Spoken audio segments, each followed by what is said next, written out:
अस्सलामुअलैकुम, कैसे हैं आप सब। आई होप आप सब ठीक ठाक होंगे, खैर खैरियत से होंगे। मैं चाय पी रही हूँ, बहुत गंदा तरीका है बट भाई क्या करें, हर बंदा अपनी आदत से मजबूर है।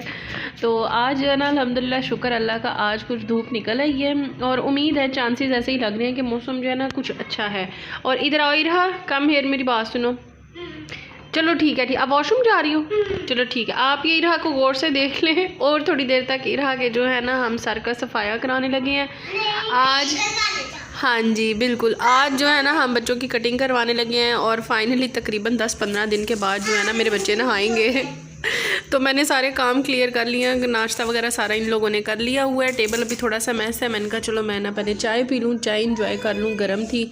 तो उसके बाद जो है ना बाकी काम करती हूँ। अबू बकर गया हुआ है कटिंग करवाने के लिए और उसके बाद दोनों बहनों की बारी है भाई।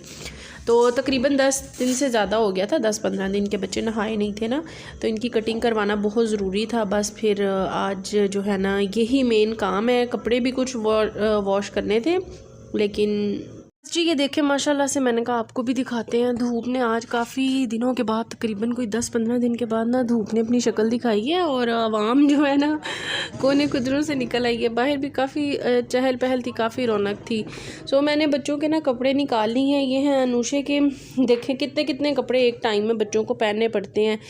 मेरा तो ख्याल है जो माएँ हैं ना बच्चों वाली, अगर उनके पास फैसिलिटीज़ हैं फिर तो ठीक है, लेकिन फैसिलिटीज़ ना हों तो फिर सर्दियों से तो भाई जान ही जाती है माओं की। ये इरहा के कपड़े निकाले हैं मैंने अबू बकर के कपड़े निकाले हैं, देखें नीचे पहनने वाले भी निकाले हैं, ऊपर ये पैंट्स हैं और ऐसे ही अनुषे के कपड़े भी निकाले हैं। और बस अबू बकर की कटिंग हो रही है और इरहा को मैं मजाक उड़ा रही हूँ उसका। तो लेकिन ये है कि परेशान नहीं है, अक्सर बच्चे होते हैं परेशान कि भाई हमारी टिंड हो जाएगी, क्योंकि इरहा हमारी ना बड़ी कॉन्शियस है इस। हाँ हाँ वेरी गुड, कुछ नहीं होता, आपके बाल अच्छे हो जाएंगे।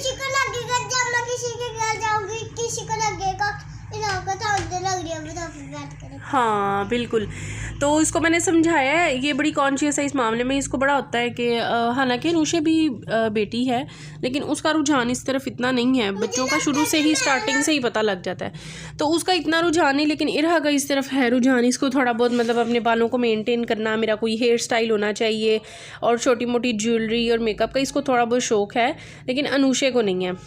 तो मैंने इसको समझाया अगर आप एक दफ़ा टिंड करवा लोगी अपनी तो आपके बाल अच्छे आ जाएंगे इंशाल्लाह। क्योंकि इसके, इधर लाओ मैं दिखाऊँ ना, इधर आओ मैं दिखाऊँ, इधर आओ मेरे पास, इधर आके बैठो। ये देखो, सर नीचे करो, ये देखें ना इसके बालों में ना काफ़ी सा गैप है। यानी ये देखें इसकी पोनी अगर मैं करती हूँ ना, ये देखें काफ़ी गैप आता है। तो मुझे सब कह रहे थे इसकी कहते हैं ना मुसलसल 10-10, 15-15 दिन के गैप से ना उस तरह से इसकी टिंड करवाती हूँ। हाँ बाल बहुत उतरते हैं इसके, मैं इस वजह से काफ़ी परेशान थी। तो मैंने कहा एक दफ़ा ही बाल उतरवाते हैं, फिर मौसम भी ज़रा बदल जाएगा, फिर इसकी कोई अच्छी सी ऑयलिंग किया करूँगी, अच्छा सा ऑयल वगैरह लेके ना। नहीं वो बड़े हो के, अभी तो नहीं ना, अभी तो आपने पढ़ना है। हाँ बड़े हो के, हाँ सब कुछ कर लेना बेटा। सो बस बच्चों का इंतज़ार कर रही हूँ। पानी गर्म, अबू बकर जो है ना, पानी गर्म हो चुका है, अबू बकर आता है फिर बारी बारी सबको नहलाते हैं। भाई बहुत बड़ा टास्क होता है ये। उससे बात की है जो मालिक मकान है, मालिक मकान ही है, वो भी मालिक ही है, पुप्पी के घर का। तो क्या कहता है फिर, कर देंगे कि नहीं? कहता कर लेते हैं, फिर खुद करेंगे पेंट। हो जाएगा, एक कमरा कर लो, इस मौसम में सही रहता है। एक कमरा करके, हाँ एक कमरे में रह लेंगे, बाकी 2 कमरों में सामान रख लेंगे। एक ही तो कमरा है ना, इस कमरे पे कितना को टाइम लगना है? फिरना नहीं पहले, फिरेगा नहीं इसके ऊपर ही कर ले, रेग मार क्यों फिरना है? ये नहीं, इसकी ये जो देखें कंडीशन है, मुझे तो लगता है इसके ऊपर ही हो जाएगा। हाँ ये सही, इसके ऊपर ही सारा हो जाएगा। इरहा बेटा नीचे उतरो, टांग से नीचे उतरो। नहीं ठंडे बर्फ पाऊंगा बेटा पहले ही। किसे? मैंने तो आपको क्या पूछ लें, देख लें। बस जी मैं तो यहाँ पे सूखने पड़ी हुई हूँ बड़े मज़े से रिलैक्स।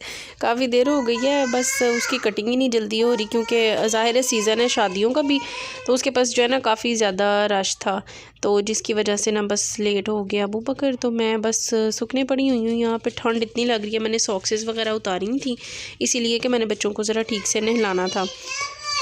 तो बस हाथों का भी बुरा हाल, ये देखें हाथों का भी ना बुरा हाल हुआ पड़ा है। इवन के लोशन चीज़ लगाती हूँ मैं बार बार, लेकिन फिर भी पानी का काम भी बार बार होता है और फिर सर्दी है तो फिर जाहिर है देखें किस तरह के हाथ हो गए हैं। वो एक मिसाल है ना, कहावत कहते हैं कि सोनी उत्तो सुत्ती उठी। पहले ही हमारा पूरा हिसाब था, ऊपर से सर्दी में जो था वो भी ख़त्म हो गया है।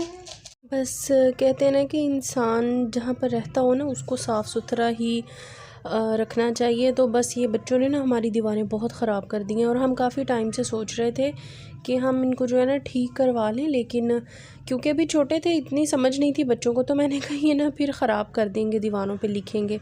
लेकिन अब शुक्र अल्लाह का कि अब ना बच्चों को समझाया, आहिस्ता आहिस्ता वो सेट हुए हैं कि उनको दीवारें वो गंदी ना करें। तो अब बस मैं डिस्कस कर रही थी हस्बैंड से, हमने जो मालिक मकान है ना उनसे हमने बात की थी कि आप जो है ना हमें यानी कुछ हमारे साथ दें, ताउन करेंगे, जिस तरह आप कहते हैं तो हम कर लेंगे। तो अब देखते हैं क्या बात डिसाइड होती है।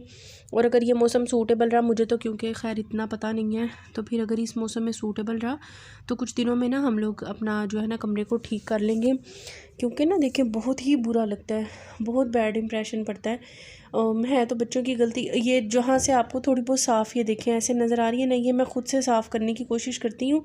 और ये नीचे से वो जो होता है जिसको हम आम ज़ुबान में कहते हैं जी सैलाब वाली दीवार, ये वो चीज़ हो गई है। तो बस देखिए अब क्या करते हैं, कुछ हम लोगों का सेटिंग चेंज करने का भी प्लान है। ये पंखा हमें पहुंचाना है जहां मेरा बाकी का सामान पड़ा है। और ये अजीब ही यानी गर्मियां दोबारा से आ गई हैं और हमने ये डेकोरेशन पीस रखा हुआ है।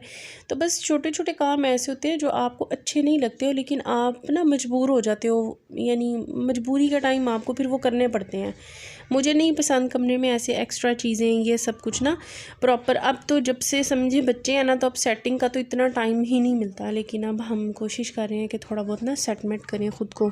साथ मैं पॉप्स इंजॉय कर रही हूँ क्योंकि लाइट भी चली गई और बच्चे भी अभी तक नहीं आए। क्या हो रहा है?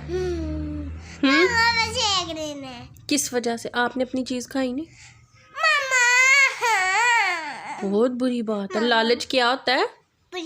हाँ तो फिर चलो ले लो आप ही और बहनी और भैया के आने से पहले खा लो, फिर कोई बात। हाँ सारा खा लो, आपका इन चीज़ों से हो सकता है बेटा, दिल भर सकता है। चलो पकड़ लो, मामा के साथ भी शेयर करो ना। ओके मैं पकड़ लेती हूँ मामा को। चले ले एक। हाँ मैं लेती हूँ, आप भी खाओ ना। पर मैं ओहो चले ले मैंने एक।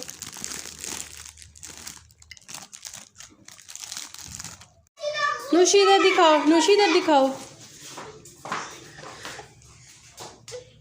चलो जी इरहा आप इधर आओ। अब ये मेरे साथ सफाई किसने करवानी है? इरहा की पिटींड हो गई है। हाँ।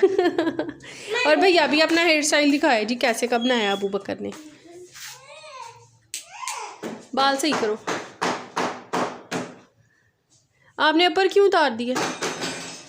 आपको मना किया था पार्क जाने से। अब देखो होंठ भी नीले हो गए हैं सारे। अब तबीयत खराब हो रही है ना, तबीयत खराब होगी तो और मार भी पड़ेगी। लाइट्स ऑफ ना करो, इतनी कुछ चलती रहने दो। बस ये मैं किचन का काम ख़त्म कर लूँ ना, तो फिर मेरे साथ यार प्लीज़ मिलकर सफाई करवाओ। अच्छा जी, यहाँ पर जो है ना कैबिन साफ़ होने वाला था। कैबिन काफ़ी दिन हो गए थे लेकिन साफ़ नहीं हो रहा था, ठंड नहीं बस भाई कुछ करने नहीं दिया। इसमें मैंने ना इसमें से चावल निकाल के रखे हैं, चावल आगे हुए थे हमारे, इसमें चावल निकाल के रखे हैं। कहाँ गए हैं भाई चावल? ये मैंने निकाले हैं अभी दाल चावल के साथ। ये चावल पकने लगे हैं माशाल्लाह, नए चावल हैं, बहुत ही ज़बरदस्त चावल हैं। एक दफ़ा मैं इसका पुलाव पहले पका चुकी हूँ जो मैंने आई थिंक इससे पहले वीडियोस में है। तो चावल रखे हैं, ये मैंने आटा रखा है इसमें, और इसको भी जो है ना ये मैंने जो है ना आटा भी निकाल के रखा है। आटा मैंने इसमें इस बाल्टी में डाल दिया, इसको मैं वहाँ रखूँगी और इनको थोड़ा सा मैनेज करना है। बस बच्चों की वजह से सारा दिन आज जो है ना बच्चों को नहलाने में सारा दिन गुजर गया। 2-3 दिन से मैं रखना कर रही थी सारा सामान। कैबिन साफ़ करने वाला था लेकिन हो ही नहीं रहा था। ऊपर का भी ये कैबिन था जो साफ़ होने वाला था। बस जी शुक्र अल्लाह का। ओहो, इसमें मैंने रखा है वो ग्लास, इसका ग्लास रखा ही नहीं है मैंने। वो जो आटा निकालना ना फिर ज़रा, ये है जी ग्लास, इससे जो है ना आटा निकालना आसान हो जाता है। इसी तरह मैंने उसमें भी एक ग्लास रखा है जो मतलब नॉर्मली हमारा यूज़ होता है ना, जितने चावल पकाते हैं। पाँव मेरे यख बर्फ़ हो चुके हैं। अब इस बाल्टी को रखते हैं यहाँ। बस जी शुक्र अल्लाह का, ये कैबिन जो है ना ऑल क्लियर हो गया, शुक्र है। छोटे छोटे काम में और जो काम है ना हमारे वो रह जाते हैं। बच्चों को नहलाने में ना पूरा दिन गुजर गया है। धूप देख के मैंने बस जल्दी से बच्चों को नहला दिया, सारा दिन ही गुजर गया। कुछ हमारी ना लाइट चली गई थी जिसकी वजह से काफ़ी काम लेट हो गया। अब ये जो बाकी के चावल है ना, ये 25 kg थे जो मैंने बाल्टी में डाले हैं, और जो बाकी बचे हैं ना इनको यहाँ मैं ऊपर रख दूँगी। ये बस कल जो है ना काम बहुत ज़्यादा थे और फिर मुझे कामों के बाद ना टाइम ही नहीं मिला कि मैं कोई जो है ना क्लिप रिकॉर्ड कर सकती। और आज सुबह से मेरे साथ इतना कोई मसला हुआ है ना। आज ये हुआ है कि मैंने कपड़े निकाले हैं धोने के लिए, क्योंकि अब 2 दिन से माशाल्लाह धूप निकल रही है। कपड़े निकाले अभी सिर्फ मैंने एक, जिसको हम परागा बोलते हैं भाई, ये एक परागा वॉश हुआ है। तो हमारी मशीन को पता नहीं क्या मसला पड़ गया ना, तो घर भी मैं साफ़ नहीं कर सकी सिर्फ़ इस गंद की वजह से। और मेरा इरादा भी नहीं कि मैं अब घर साफ़ करूं, क्योंकि पानी ना फिर पूरे घर में जाता है। तो अब मशीन हमारी ऐसे ही पड़ी है। हमारे नेबर्स हैं ना वो इलेक्ट्रिशियन हैं, तो हमने उनसे बात की है। तो अब देखिए वो अब आज रात को मशीन ठीक होगी शाम तक, या फिर अब कब लगेगी। और फिर ये है कि एकदम से मैं कुछ परेशान भी काफ़ी ज़्यादा हो गई, क्योंकि वो की तबीयत काफ़ी अरसे से ख़राब चल रही है। लेकिन ये है कि फिर भी ये था डायलिसिस वगैरह चल रहे हैं उनके ना। तो कल रात को तो उनकी तबीयत बहुत ज़्यादा ख़राब हुई। और अब छोटी बहन बता रही थी कि वो ना मतलब गनूदगी में अपनी सेंसेस में नहीं है, जिसकी वजह से काफ़ी ज़्यादा ना मुझे परेशानी हुई। मुझसे कोई काम भी नहीं हुआ, इवन कि मुझसे किचन का भी कोई काम नहीं मैं कर सकी। तो फिर हस्बैंड ने मुझे कहा तुम रहने दो, मत करो कुछ भी, तुम आराम से लेटो, रेस्ट करो। अब वो दूध के लिए गए हैं कि मैं तुम्हें चाय बना देता हूँ, ज़रा ख़ुद को रिलैक्स करो। अब खैर मुझे पता लग गया है कि वो बेहतर है। उनको थोड़ा शुगर का प्रॉब्लम हो गया था, यानी उनकी शुगर लो हो गई थी बहुत ज़्यादा ना। लेकिन वो जो एकदम हमारे पे देखिए, रिश्ते ही कुछ इस तरह के हैं। ये तो कुछ रिश्ता ही इस तरह का है कि आप सोच नहीं सकते। और अब जब से खुद हम माँ बाप बने हैं ना, तब तो छोटी छोटी बातों पे जो है ना दिल डर जाता है, परेशान हो जाता है। तो मैंने कुछ बनाया भी नहीं था, अब ज़रा थोड़ी तसल्ली हुई है। मैंने अब दले मसल रखे हैं, वो पका रही हूँ। साथ मैंने पानी रखा है भाई गर्म होने के लिए, कि नहाना है। और साथ ये बर्तन माशाल्लाह से मेरे हस्बैंड ने धोए हैं सारे। और ये जो रह गए थे कहते चलो अब तुम थोड़ा रिलैक्स हो लो, दिल किया तो धो लेना, मत दिल किया तो मत धोना, कोई बात नहीं, चाय पियो, रिलैक्स करो। तो बस अब आप सब ने लाजमी दुआ करनी है, अल्लाह ताला मेरे बाबा को सेहत दे, उनको तंदुरुस्ती दे। ज़िंदगी जो है ना, जान हमारी अल्लाह ताला की अमानत है। जो इस दुनिया में आया उसने इस दुनिया से जाना ही जाना है। हम अल्लाह ताला के हर फ़ैसले पे राज़ी हैं, लेकिन अल्लाह ताला जितनी ज़िंदगी इंसान को दे, सेहत वाली दे, तंदुरुस्ती वाली दे, इंसान को अल्लाह ताला अपने अलावा कभी किसी का मोहताज ना बनाए। क्योंकि आजकल के ज़माने में तो भाई रिश्ते जो है ना सिर्फ ज़रूरत के मतलब के रह गए हैं। बाकी अल्लाह ताला की ज़ात के अलावा अल्लाह ताला कभी किसी को किसी का मोहताज ना बनाए। जी ये देखें, अच्छी लग रही है अनुषा। वैसे आप इतनी ज़्यादा रोती हुई बुरी लग रही हो, लेकिन आप टिंड में बुरी तो नहीं लग रही। अच्छा मैं बाबा को बोलती हूँ, भाई ज़िद्द है बाबा को। ये भी सब जो है ना मेरा बिल्कुल भी ना तो कोई काम करने को दिल कर है, ना व्लॉग बनाने को कंटिन्यू रखने को दिल कर है। बस ये परेशानी है मुझे लगी हुई। और बस अल्लाह ताला जो है ना सब बेहतर करे। बाकी आप सब ने ज़रूर दुआ करनी है, अल्लाह ताला जो है ना खैर खैरियत का वक्त लेकर आए। अल्लाह ताला किसी भी नागहानी आफत से जो है ना हमें बचाए। बच्चों के लिए माँ बाप कितनी अहमियत रखते हैं। जो देख रहे हैं, सबको इस चीज़ का पता होगा। आपने भी बहरहाल मेरे अब्बू के लिए ढेर सारी दुआएं करनी है कमेंट सेक्शन में आके, ताकि मुझे पता लगे कि आप सब कितना को महसूस कर रहे हो इस चीज़ को। तो और यहाँ पे मैं आपसे एक रिक्वेस्ट भी करूँगी कि अगर अभी तक आपने चैनल को सब्सक्राइब नहीं किया हुआ तो काइंडली चैनल को सब्सक्राइब कर लें और उसके साथ ही जो बेल का आइकॉन है उसको आप प्रेस करके ऑल पे कर दें, ताकि मेरे व्लॉग की नोटिफिकेशंस जो है ना आपको सबसे पहले मिल सकें। और चैनल को सब्सक्राइब करना, लाइक करना, कमेंट बिल्कुल फ्री है, आप दिल खोल के कमेंट कर सकते हो, जो आपकी राय है आप बता सकते हो, कोई बात है तो आप वो मुझसे कर सकते हो, ठीक है। तो ये काम आप लाजमी कीजिएगा, ठीक है। अपना ढेर सारा ख्याल रखिएगा और मुझे, मेरे बाबा को, हम सबको अपनी दुआ में याद रखिएगा। अल्लाह हाफिज़।